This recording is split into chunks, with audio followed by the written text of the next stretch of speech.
Hey guys, how are we all doing? So I know a couple of guys have already put out a video response to Andy, or better known as Zanoni Revived, for the top 10 Master System games. I kind of was dreading him doing it, to be honest, a little bit, because I just I knew it would be a nightmare just trying to get my thinking cap on, so to speak. And I knew I knew I'd be changing my mind every 5 minutes as well.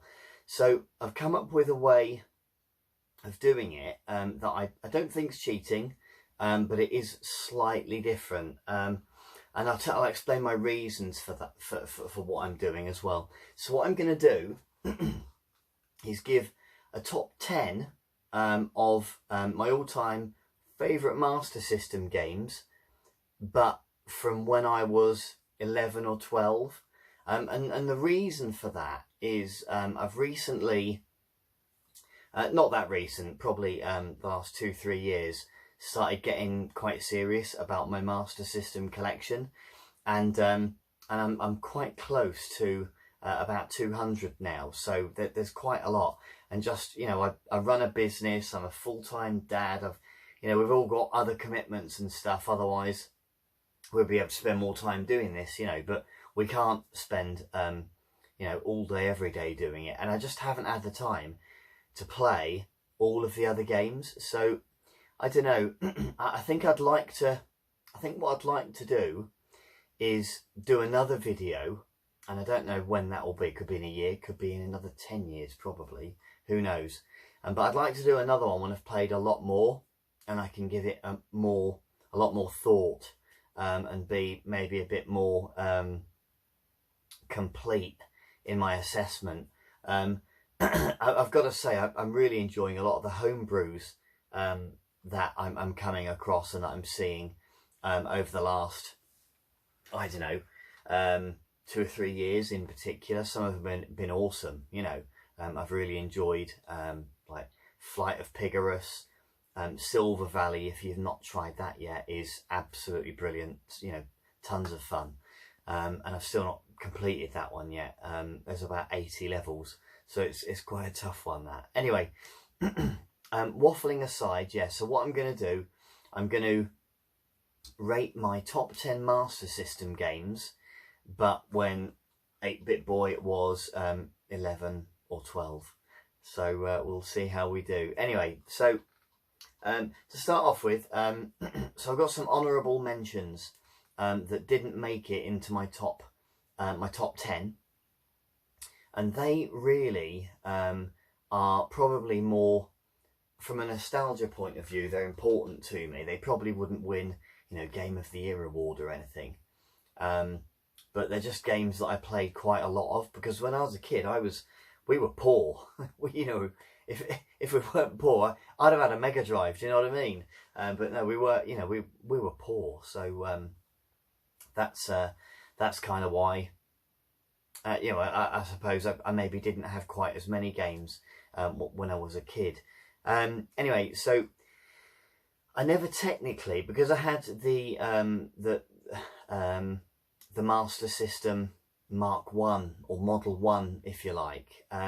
I never really played a lot of Alex Kidd in Miracle World, and although it is a game that I absolutely love to bits, really love it, it definitely be in my overall top 10, I would think, easy. But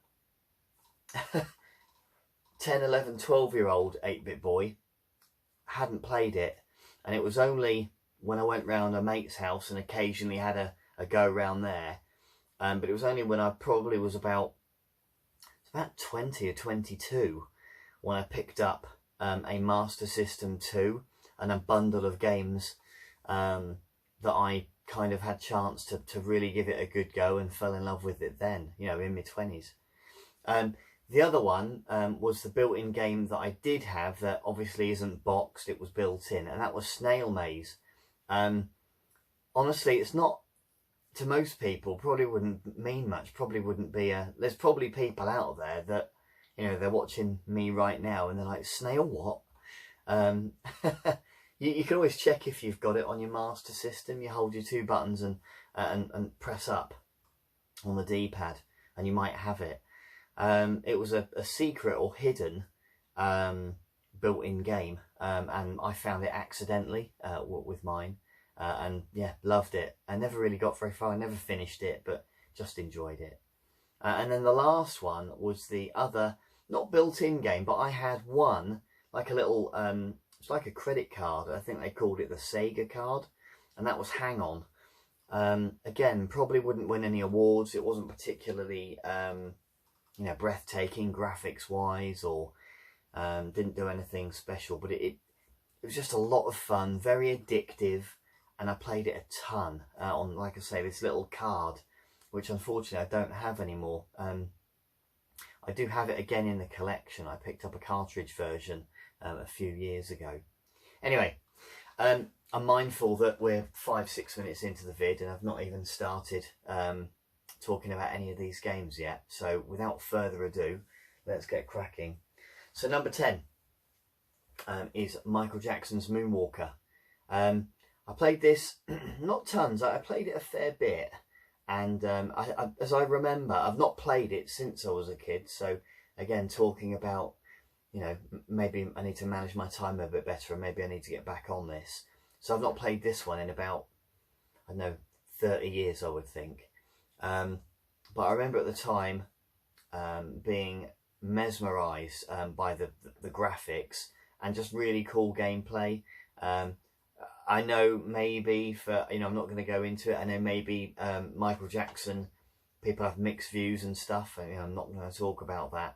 But as a kid, he was like a proper icon. You know, I try to explain to my kids, Michael Jackson, you know, back then, you had all of your pop stars and even your superstars. And then, you know, he was like up here. He was like next level. And I don't think anybody's really sort of emulated, in my opinion, I don't think anybody's really sort of emulated that level of stardom since, really. Anyway, so yeah, number 10, Moonwalker. Number 9, Indiana Jones and the Last Crusade. Fantastic game, really great film as well. I loved all the indie films as a kid, and I believe I heard on the radio just today, while I was in the car, I think they're making a 5th movie. So that would be quite interesting. I don't know what it will be like, but we shall see. Anyway, the game I really enjoyed and I played over and over and over.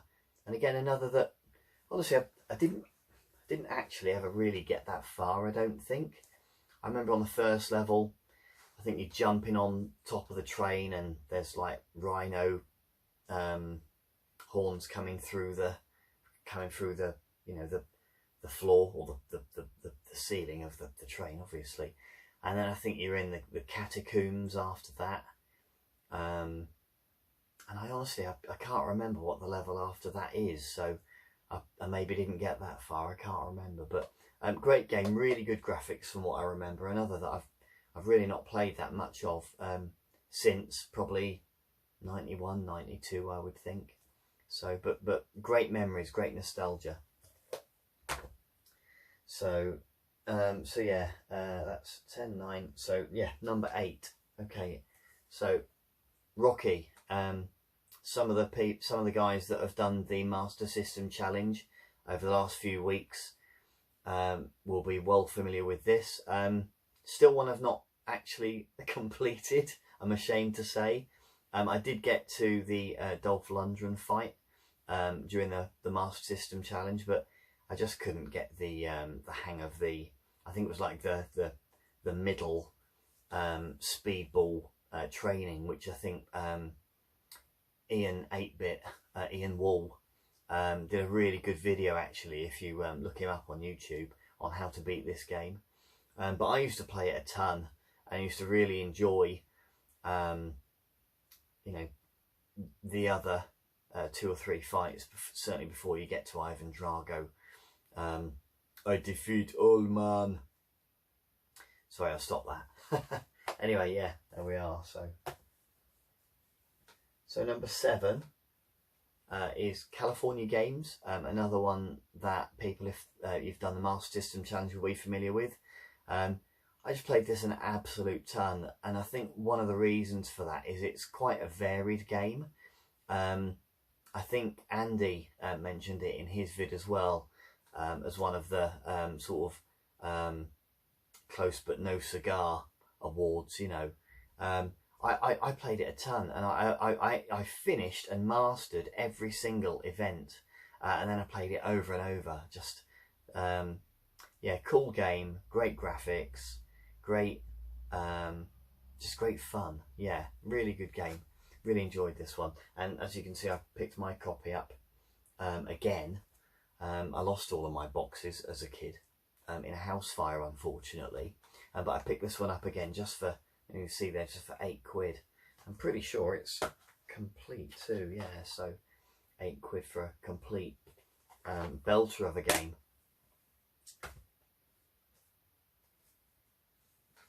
So that brings us to number 6, which is RType. I probably would have had RType higher up if I was better at it, to be honest. I played it and really enjoyed it as a kid quite a lot, but I just never got that far. And in fact, another that we've done on as one of the Master System challenges not that long ago, but it was only during the challenge, like I said, like 28 years later or something daft, that I beat the first boss, because I never had done it.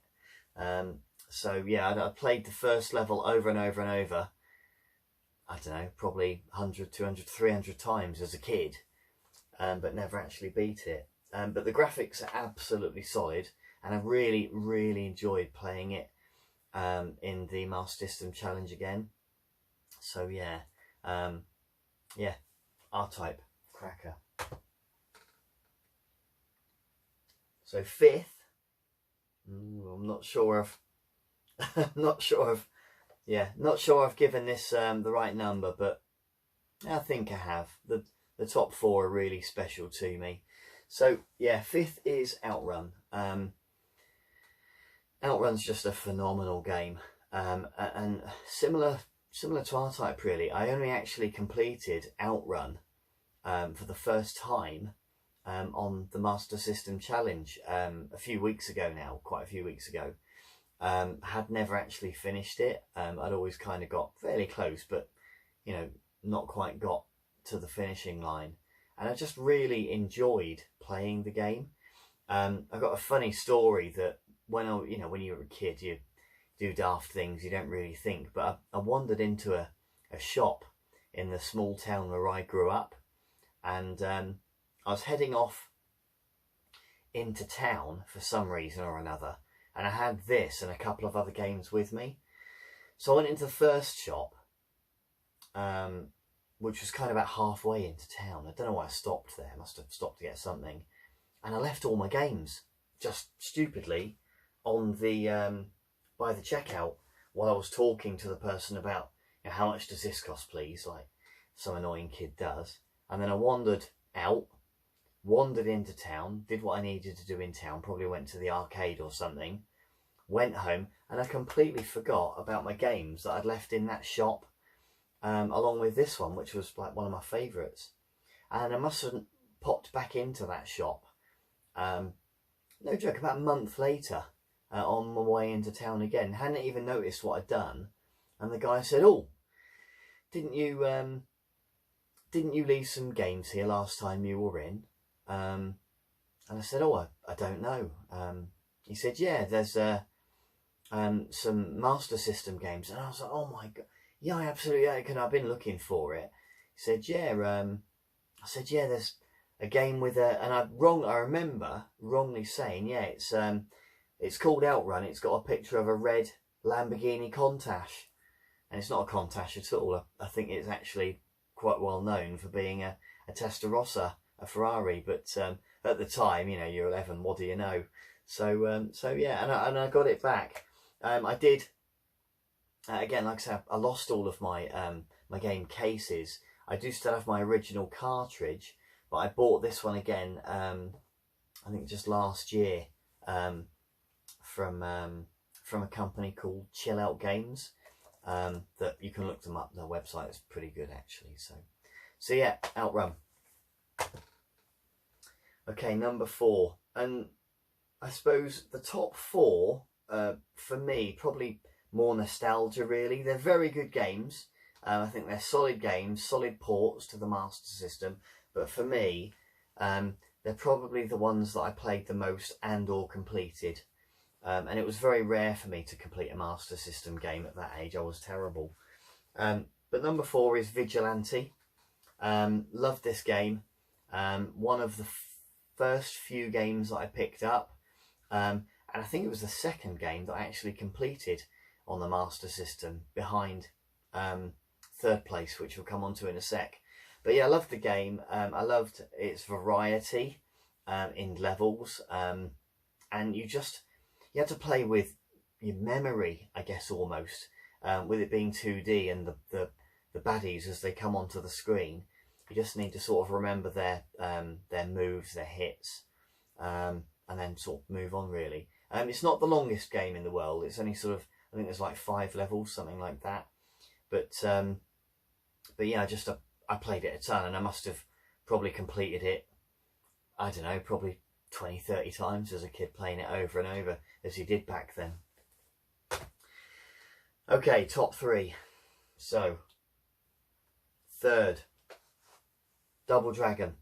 Another that we've had not that long ago as a Master System challenge. And I'm pretty sure this is the only game that I have that was originally mine, that's originally boxed. Yeah, when I was a kid, we had a house fire, unfortunately, and we kind of lost literally the only thing to survive was, I think, my Master System and a pile of cartridges and this. So yeah, Double Dragon. This is the reason I got into playing Master System in the first place. I was around, I think it was like a friend of my mum's son's birthday parties in around 1990, and I think he got a Master System, and that was the reason I then wanted one. And all the kids were playing this. I had a quick go, absolutely loved it, and then when I saw a Master System in the second-hand shop at the end of our street, go in the front window, and it had a copy of this, I was like, right, okay mum, for my birthday, that's what I want. So yeah, Double Dragon, brilliant game, absolutely love it. Okay, so second is Sonic the Hedgehog. And to be fair, I mean, you know, probably no surprises. It runs really well on the Master System, in my opinion. And I think a lot of people probably played it, owned it back in the day. This was the very first game that we pre-ordered. I asked my mum for it. I'd seen a couple of my mates playing it on Mega Drive and loved it. Just go around their houses and watch them play on this sparkly, you know, 16-bit system. And then, you know, when I got it on the Master System, I just played it a ton. Yeah, absolutely love it. And then my top game on Master System is a game called Psychic World. I have mentioned it before in tweets and stuff like that. It's not that well known, and it is a bit harder to find these days too. But if you can find a copy, then I do recommend that you do, for sure. I picked this copy up. Again, I didn't have any cases left, unfortunately, as a kid. So the box art is just brilliant. The game is just brilliant. It's a bit platformy, but you get these secret powers that you can unlock as you go along. I've still never finished it to its end, so I'd like to do that one day. But yeah, just a brilliant game. And like I say, I picked this copy up not that long ago from a shop that I go to in Morecambe. I think I paid about 12 quid. I was very lucky to get it for that price. But the owner is a lovely chap. So anyway, guys, that's my top 10. Thank you very much for watching. Please give the video a thumbs up if you enjoyed. Please check out Andy's channel as well. I'll try to remember to put in a link at the description, a link in the description below, and show me your video responses, your top 10 Master System games as well. Thanks very much, guys. Bye.